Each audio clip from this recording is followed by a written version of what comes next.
ছয় অধ্যায়ের 61 পৃষ্ঠার 4 নম্বর অঙ্ক। হ্যাঁ, আচ্ছা আমরা শুরু করি। বোর্ডের দিকে দেখো, যারা বুঝতে পারো না এই অঙ্কটা, বিভিন্ন রকম করে অঙ্কটা করা যায়। তোমরা একটু যেভাবে করে পারবা সেভাবে করবা। অঙ্ক তুমি করলে যে ভুল হয়ে যাবে তা না, যে কোনো ভাবে তুমি অঙ্ক করতে পারবা। ঠিক আছে, যে কোনো ভাবে তুমি অঙ্কটা করতে পারো, যে কোনো ভাবে করলে হলো, তুমি বুঝাতে পারলেই হলো। ঠিক আছে, কোনো নির্দিষ্ট নিয়ম নাই যে এই নিয়মেই করতে হবে। ঠিক আছে, আচ্ছা আমরা অঙ্কটা শুরু করি। একটা লাঠি আছে, তাই না? একটা মনে করে এটা লাঠি, উপরে একটা লাঠি তুলে দেওয়া আছে। হ্যাঁ, এটুকটা হলো, এটুকু আছে, এটুকু পানিটার কালাতে। পানিতে কতটুকু আছে? পানিতে আছে কতটুকু? মাটিতে আছে 6/1। ঠিক আছে, পানিতে আছে কত? এত এত অংশ আছে পানি। আর উপরে আছে, বাকি অংশটা আছে উপরে, তাই না? উপরে বাকি অংশটা আছে উপরে, আর এই উপরের অংশ তোর হলো 2 মিটার। অঙ্কটা এখন আমরা করবো, তো লিখে করি একটু। লাঠিটি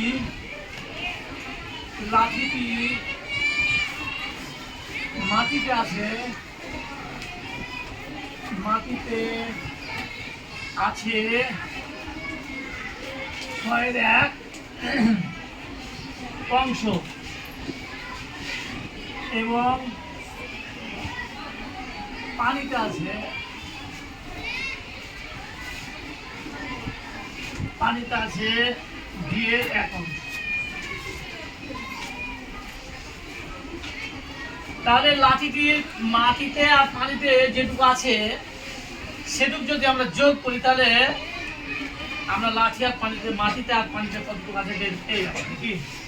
অতএব লাঠিটি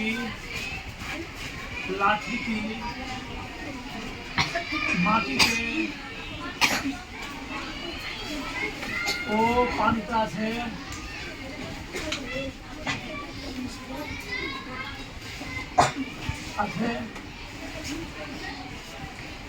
6+1 অংশ, নাকি? এখানে তুমি ব্র্যাকেট অংশ লিখে লিখতে পারো, না লিখলে লিখতে পারো, সমস্যা নাই। তাহলে আমরা এখন কি করবো? 6 আর 2 এর লসাগু তুমি যদি মনে করো বাইরে করবো, রাতে করতে পারবা। যদি মনে করো এখানে সাইড নোট দিয়ে করবো, তাও করতে পারবা, সমস্যা নেই। 6 আর 2 এর লসাগু করলে কত হয়? 6 হয়। ঠিক আছে, এখন এই 6 দিয়ে 6কে ভাগ করলে পাবো আমরা 1। 1 দিয়ে 1কে গুণ করলে পাবো 1, যোগ 2 দিয়ে 6কে ভাগ করলে আমরা পাবো 3। 3 দিয়ে 1কে গুণ করলে পাবো 3। তাহলে আমরা পাইলাম ঘরেরটা ঘরে বসে গেল, 9 3 আর 1 4 হলো। এখন কাটাকাটি যায়, কাটাকাটি করলে অঙ্কটা আমাদের ছোট হয়ে যায়। লঘিষ্ঠ আকারে প্রকাশ করলে আমাদের অঙ্কটা কি হয়ে যায়? ছোট হয়ে যায়। তাহলে আমরা পাইলাম কি? 3 অংশ, নাকি? আচ্ছা, পুরো 5টা থেকে যদি আমরা পানি আর কাটা যদি বাদ দিয়ে দিই, তাহলে কি থাকবে? পানির উপরের অংশ থাকবে না? ভগ্নাংশের অঙ্কের ক্ষেত্রে আমাদের সবসময় মোট টাকা হোক, মোট পয়সা হোক, মোট কিছু যে কোনো দৈর্ঘ্য হোক, 1 ধরতে হয়। ভগ্নাংশের ক্ষেত্রে 1 সব থেকে বড়। ভগ্নাংশের ক্ষেত্রে মনে করি 5টি, সম্পূর্ণ 5টি,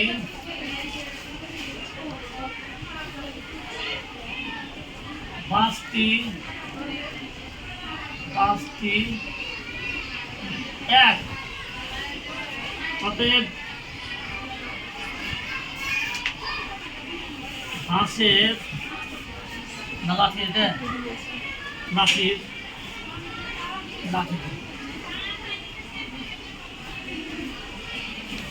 অতএব লাঠিটির অবশিষ্ট অংশ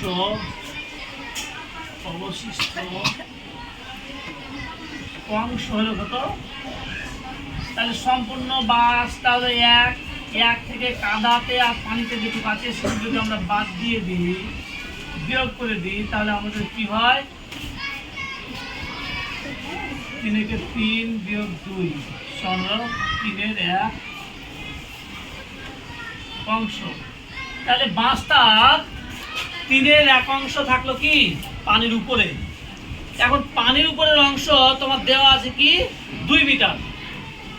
পানির উপরের অংশ পেয়েছি 3 এর 1, আর পানির উপরের অংশের দৈর্ঘ্য দেওয়া আছে 2 মিটার।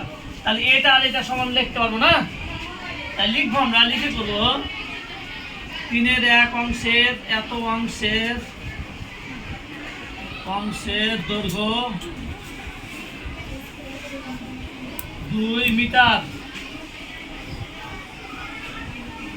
এখন আমাদের এটা করার উদ্দেশ্য হলো সম্পূর্ণ বাঁশটার দৈর্ঘ্য বের করবো।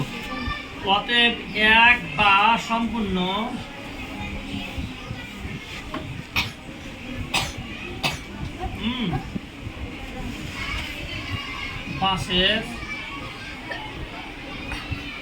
বাঁশের দৈর্ঘ্য হলো কত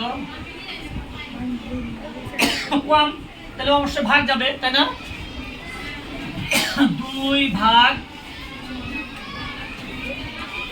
ভাগের ক্ষেত্রে আমাদের কি হয়, ভাজকটা উল্টিয়ে যায়, ভাজকের বিপরীত ভগ্নাংশ বসে এবং ভাগ আছে, ভাগের পরিবর্তে গুণ চিহ্ন হবে। আর এটার বিপরীত ভগ্নাংশ কি হবে 3 এর 1, নিচের 1 বসার দরকার পড়ে না, ওই জন্য আমরা নিচে 1 বসাই 6 মিটার।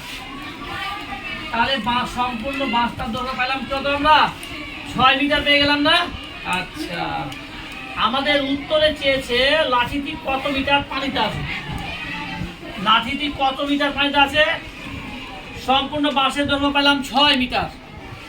এখন আর দেওয়া আছে লাঠিটি পানিতে আছে 2 এর 1 অংশ। ভগ্নাংশের অঙ্কর ক্ষেত্রে ভগ্নাংশের পরিমাণ বের করতে গেলে সম্পূর্ণ দৈর্ঘ্য হোক আর সম্পূর্ণ যাও থাকুক না কেন, সম্পূর্ণকে যদি আমরা গুণ করি তাহলে ভগ্নাংশের দৈর্ঘ্যের পরিমাণ পাওয়া যাবে। অতএব লাঠিটি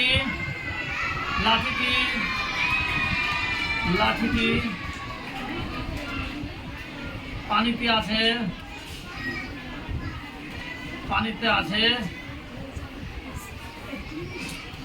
6 এর 2 এর 1, জায়গা নাই ওই জন্য এইভাবে করলাম 6 গুণিত 1 নিচে 2, কাটাকাটি করতে হয় 2 একে 2, 3 দুগুণা 6, তাহলে আমরা 3 মিটার।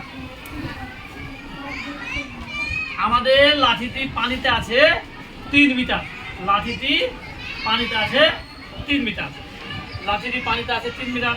তাহলে আমরা একদম উত্তর লিখে দিব যে কি লাঠিটি পানিতে আছে 3 মিটার।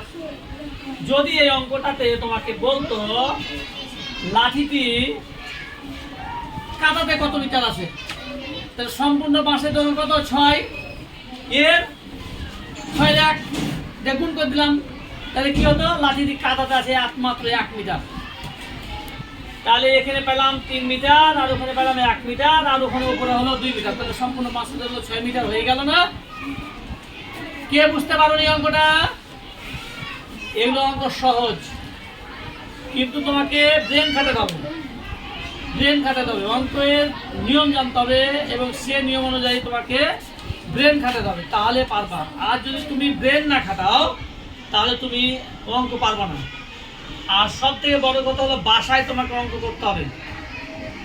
বাসায় তোমাকে এই অঙ্ক, যে অঙ্কটা পারবা না বা যেগুলো পারবা না সেগুলো নিয়ে তোমাকে বারবার বসতে হবে, তাহলে তোমরা পারবা। আর যদি বাসায় না বসো তাহলে পারবা না। ঠিক আছে, এই হলো আমাদের এই অঙ্ক এখান থেকে শেষ। তোমরা বাসায় ভালো করে করবা। এই অঙ্কটা প্রতিবার পরীক্ষাতে পড়ে, এমন কোনো বছর নাই যে কেউ অঙ্কটা পরীক্ষাতে পড়ে না। বাচ্চারা এই অঙ্কটাতে গিয়েই ভুল করে। ঠিক আছে, আচ্ছা ঠিক আছে, দেখে নাও।